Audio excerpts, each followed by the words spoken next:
What is going on, everyone? It is your boy Attach, and it's the best weekend of them all. The Modern Warfare beta is back, and I'm finally home at my apartment, and I can just game all weekend. And I'm just so excited to be streaming, uploading content and stuff, because as you know, I was in Japan last weekend. If you haven't checked out my vlog, make sure you go check out the Japan vlog. It is one of my best ones for sure. My editor killed it as well. But today I'm here to bring you my class setups, my settings in Modern Warfare. So I'm going to be scrolling through and showing you guys what I use, giving you guys some tips on maybe some classes you can make, and then I will be releasing some more videos, some gameplay of me using my certain class setups, and I'll upload them and tell you guys why I think you should try the class setup and what it helps you with, and just kind of all that stuff, because there's a lot of weapons in this game, and there is a lot of different setups and attachments you can use on those weapons. So I'll be bringing you the best setups you can use to help you get the best gameplays you can, and let's get right into this. So we're starting off at the top here with tactical, and right now it's on tactical, but it's not flipped. I play tactical flip.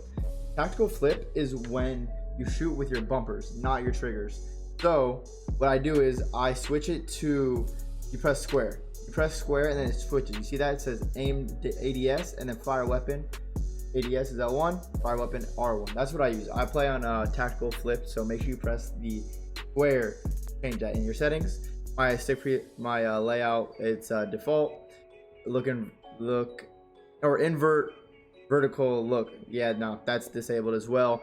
I was going back and forth between 5.5 and 6.6. At the end of the beta, I was playing on 6.6, and I was actually really liking it. So I think 6.6 will be the sensitivity that I continue playing on.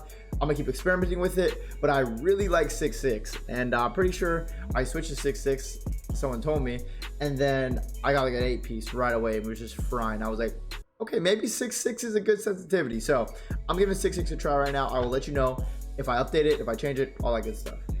It's the same for horizontal and vertical. I have not messed with the ADS sensitivity for the marksman scopes or rifle scopes just yet. We'll probably get into that soon once I start sniping and using the rifleman and both marksman scopes. Control vibration is always disabled for me personally. Most pro players and most good top players have control vibration disabled. There might be a couple outliers here and there, but for the most part, everyone has it disabled. Then aim assist, I keep it on a standard. I know there's a lot of different things you can use. Standard is just when you're near the target, it slows down. The precision one is when there's like two targets, like one's in front, one's in back, and you don't want to like split between them, so like targets the front one, I believe.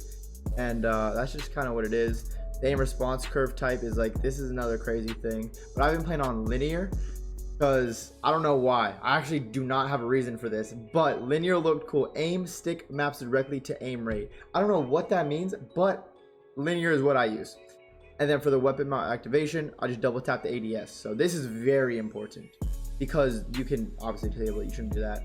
But you double tap your ADS, you just aim in twice. Oh, go back. You aim in twice, and you're good. Or you could just ADS and like hold it, or ADS in melee. But ADS in melee takes too long. I personally would rather just double tap ADS. I might switch it to ADS, but I don't want to mount on walls that I'm not trying to mount on just when I'm aiming down sight. So double tapping is super easy for me. I have the smart triggers or the digital triggers, so it's super easy. I do it super quick. So double tap ADS is what I use right now. Weapon mount movement exit. So if you move, you get out of there. Aim down sight behavior, I hold it. I don't toggle it. That's I don't know, I feel like that's really weird to toggle it in Call of Duty, for me personally at least, because I'm not used to that. But yeah, hold. Equipment behavior is like throwing a grenade. I'm not going to toggle it personally. That wouldn't work for me. I'd rather just cook it when I'm holding it and then throw it. I'm ready to go. Tap to reload, tap to use, all that stuff. But yeah, I'm just keeping this all this like weapon stuff. I'm keeping the same, really. I'm not really trying to get too crazy or anything. Slide behavior is hold instead of tap. But tap slide might actually be good. I might need to experiment with this and get back to you guys on that. But for now, we're gonna keep it the same as we always have in COD, and just do the hold for the slide. The vehicle camera, I mean, this is like from multiplayer and co-op. You could do whatever you want with this. Probably keep it enabled just to make everything easier on you. But yeah, no, that's what I use. And then for my brightness, this is a weird thing on this game. There's a lot of areas on the map where it's very dark, like whether they're in a window, they're in a corner in a building. So I turn my brightness up to 55. My monitor brightness as well is 100 on my Asus monitor, so that's what I keep it on.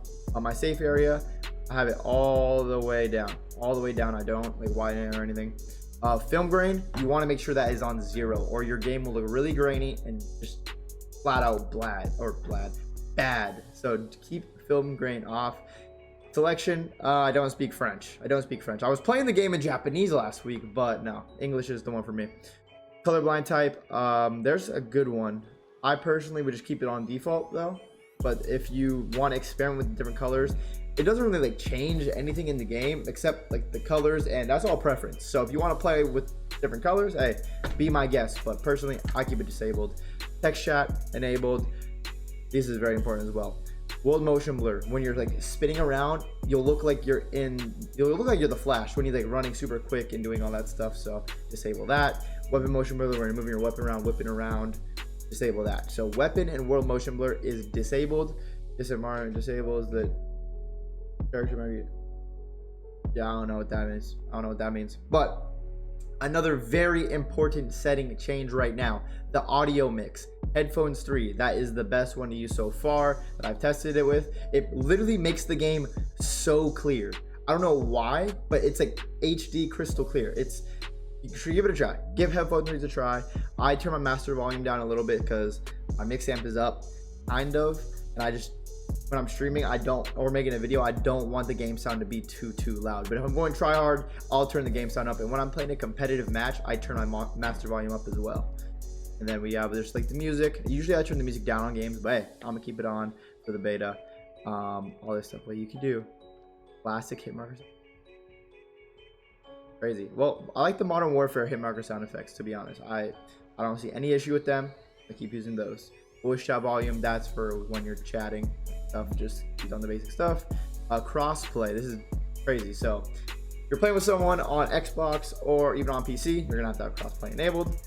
Communication, you want to talk to them, enabled. And then you have like the actors and character names. But yeah guys, that is my settings, and let's get into the game. I hope you guys are having a great time playing the beta this weekend. Thank you all for watching my video. Hopefully this helps you guys, and I will see you in the next one. As always, mine's attached, and I'm out. Peace.